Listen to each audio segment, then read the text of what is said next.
Ню Йорк е грозен град. Климатът му е безобразен, правилата на живот служат да всяват страх от децата, трафикът изкарва извън релси, конкуренцията убива, но има едно нещо, което не би могло да му се отрече. Щом веднъж сте живели в Ню Йорк и сте свили гнездо там, никое друго място не ще ви се стори на висота. Джон Стайнбек.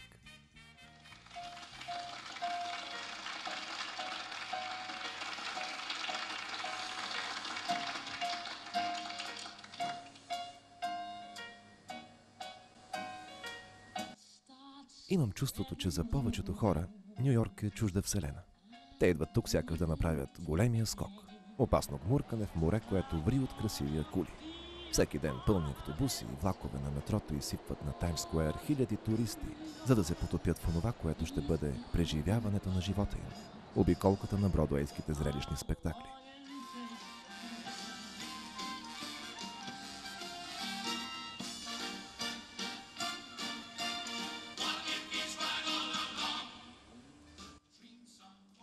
Градът не заспива и за миг. Големият скок е и гмуркане в рая на пловеца. Никой не плува срещу течението в Ню Йорк, тъй като всички течения вървят едновременно във всички посоки. Имаш усещането, че в този град всичко е възможно, че всяка минута може да се случи нещо необикновено, все едно в кой ден, в кой месец.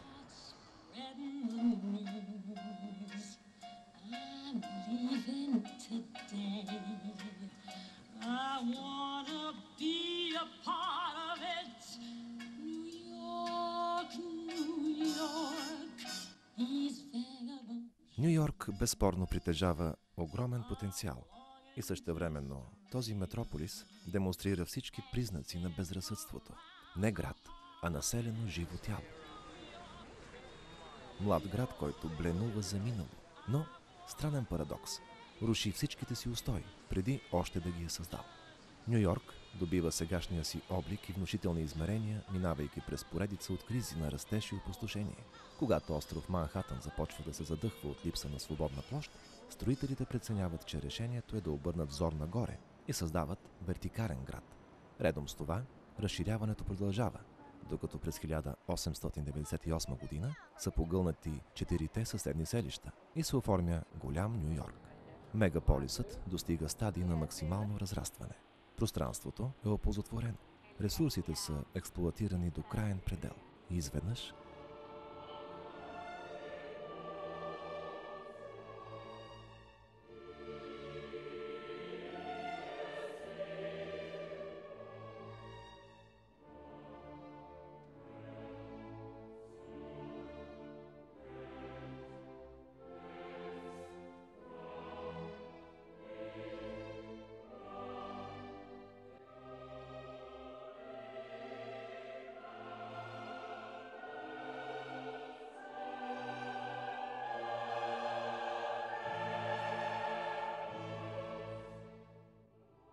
непосредствено след терористичните атаки, нюйоркчани от всички социални слоеве заявяват, че градът им никога повече няма да е същият.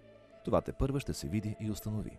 Ще остане ли Ню Йорк съвременният Рим, или събитията от 11 септември са разклатили достатъчно крепостта, за да отслабят влиянието й?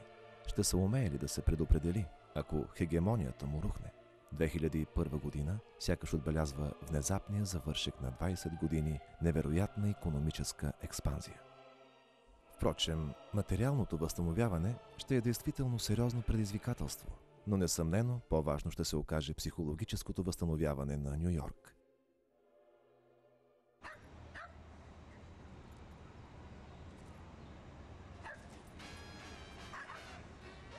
В края на 2001 година телевизионните реклами умоляват зрителите: елате да вземете участие в чудото на Ню Йорк, или всеки има нюйоркска мечта. Елате да изживеете вашата. А американската мечта, за която всички ние сме слушали от деца, не се идентифицира само с блясъка на известността и богатството, а една идея, проста и същевременно могъща. Ако се трудиш упорито и играеш по правилата, непременно ще получиш своя шанс да стигнеш до там, докъдето те отведе даденият ти от Бог талант.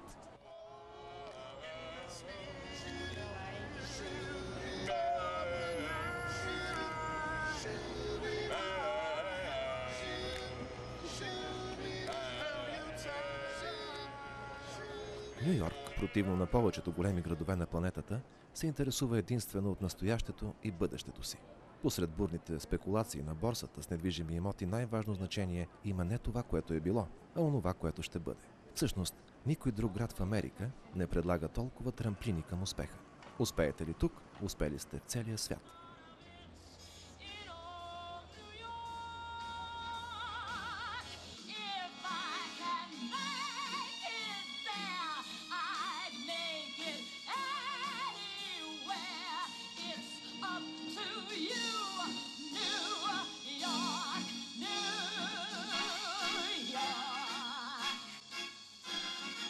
Ето защо в този невероятен град се тълпят най-различни амбициозни хора.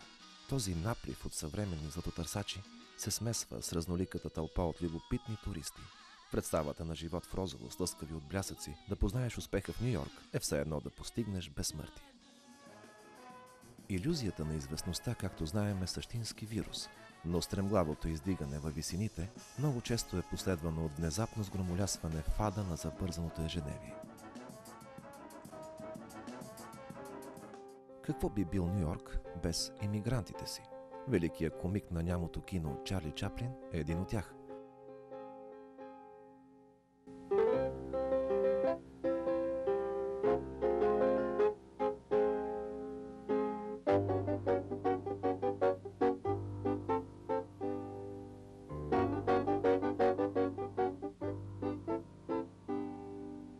Вълна след вълна те прииждат и градът се преобразява по волята и под влиянието на новопристигналите.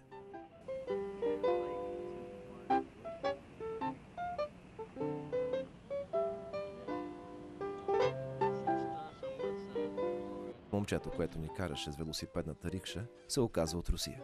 Стана ни много приятно, може би защото ни заприлича на нашия син. Дадох му сериозен бакшиш, а той любезно ни обясни как да открием мемориалът, посветен на друг велик имигрант – Джон Ленън.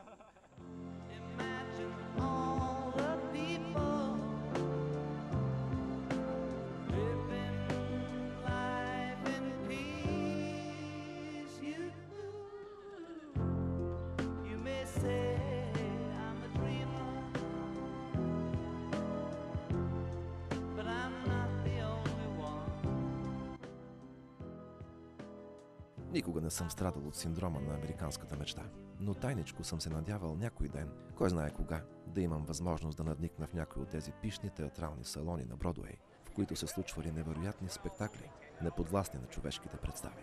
И ето ме на Бродуей. Улицата се оказа най-дългата в Манхатън и една от малкото, която има свое име. Другите просто са под номера. Не съм виждал по-лесен град за ориентиране. Улиците са по хоризонтала, булевардите по вертикала. Бродуей е просто най-дългият търговски булевард, предназначен за всички слоеве на населението. Пъстър, шумен, забързан, денонощен.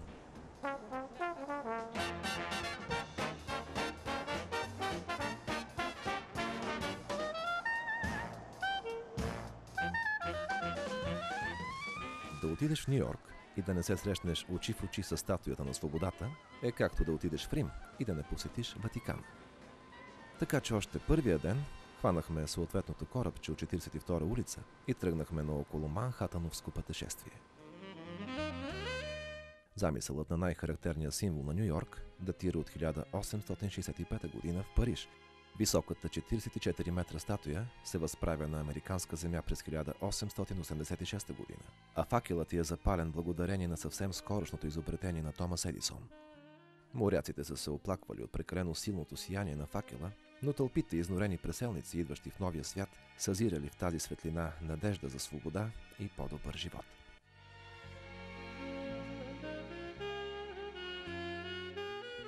Прибирайки се след впечатляващата морска обиколка на Манхатън, попаднах в истинско човешко стълпотворение на черно и латино индивиди. Доколкото разбрах, празнуваше Доминиканската република, но какво?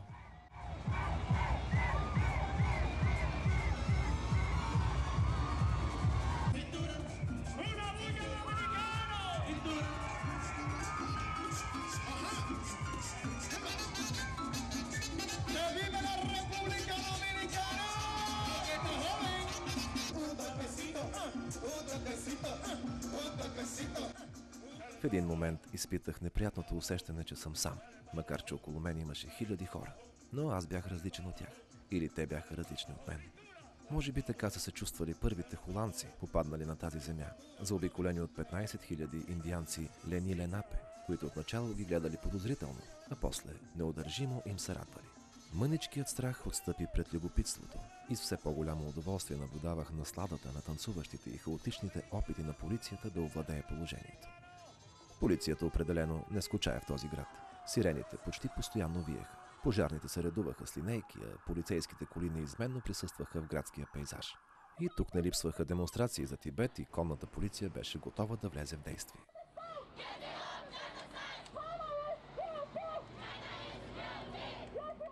Вървейки с този невероятен мегаполис, понякога си мислех, как е възможно на толкова малко място да живеят толкова различни националности.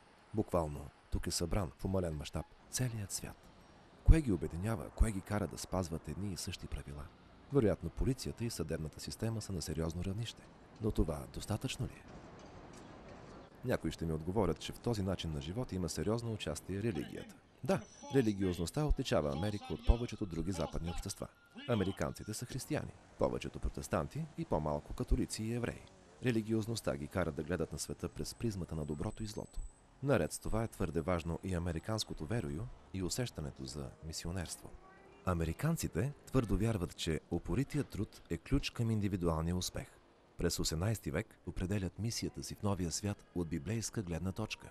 Те са избран народ, мисионери в пустоща, създатели на новия Иерусалим, в тъй наречената обетована земя, благословена от Бог страна. Това чувство за свещена мисия продължава и днес в основата на американската демокрация, което вероятно предизвика трагедията от 11 септември 2001 година.